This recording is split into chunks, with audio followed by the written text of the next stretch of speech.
كوري. اول مره اجربها وغريبه عليا شويه، بس كان نفسي اجربها من زمان. مكوناتها سهله وكلها صحيه جدا.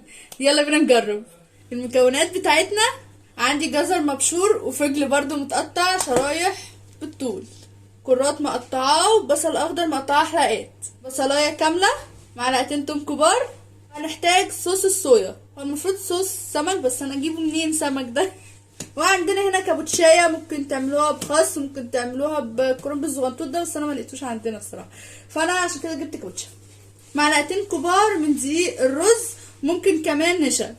ويلا بينا نبدا. دلوقتي هنقطع الحته الزغنطوطه دي، قطعها 4/4، قطعها كمان. حطيناه في طبق وهنغسله كويس جدا جدا بالميه، ويستحسن تكون ميه بارده. الوصفه دي احنا هنحتاج ملح كتير، هدلق ملح بكميه كافيه، ولازم كل قطعه منها تخللها الملح. كمان تعملوا ميه بملح وتحطوا فيها. غرقته بالملح. دلوقتي هسيبه ونروح نعمل الخلطه بتاعته. الخلطه دي هنحتاج الكبه او الخلاط. هنجيب بصله كبيره قطعها قطع صغيره، نراعي كبر السن بتاع الخلاط. دلوقتي بقى هحط معلقتين كبار من الثوم، معلقه كبيره من الجنزبيل سواء بقى كان فريش او مطحون. هنا بقى الخطوه المهمه اللي هي ايه؟ صوص الصويا. هحط معلقتين كبار.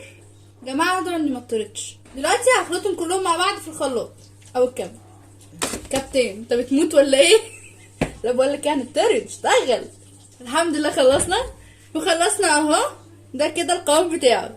هجيب حله صغيره واحط فيها كوبايتين ميه، معلقتين النشا ومعلقه سكر كبيره، وهقلبهم الاول على البارد. بقى هنحطه على نار هاديه جدا ونقلب فيه بالراحه. طول ما احنا شغالين في الخلطه بتاعت الكيميتشي نقلب دايما الكابوتشا بتاعتنا كده في كل الجهات عشان الملح يتوزع عليها. ده شكل الميه والنشا اللي عملناهم. هنجيب بوله بفضي فيها الخليط النشا، نحط عليها الخلطه اللي احنا عملناها في الخلاط ونقلبه في بعض كويس. هما طبعا هناك في كوريا بيحطوا نص كوبايه شطه، احنا مش هنعمل الكلام ده خالص. انا هحط ذرات. شفتوا الذرات؟ سهله، مفيش مكان عشان كده بشيله. دلوقتي بقى هحط كل الخضار بتاعي: بصل اخضر، جزر مبشور، لفت متقطع، وكرات، واقلب الخلطويطه دي كلها في بعض. هنا بقى بالراحه خلي بالك. هنا بقى انا خلاص كنت غسلت الكابوتشا بتاعتي وصفيتها كويس قوي، غسلتها مرتين 3 عشان الملح. شايفين دبلت ازاي من الملح؟ هو ده. دلوقتي بقى هاخد من الخلطه الجميله اللي احنا عملناها دي ونغرقها هنا في قلب الكابوتشا. نراعي ان كل واحده لازم تتغرق بالخلطه دي.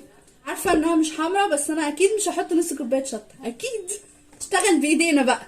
انا كده خلاص هو ده شكله. جماعه انا عايزه اقول لكم ان الكيميتشي ده مفيد جدا جدا للصحه. واخيرا خلاويص. طبعا انتوا كل ما تسيبوه مده اطول بيبقى احسن بكتير. يلا بسم الله. تحفه.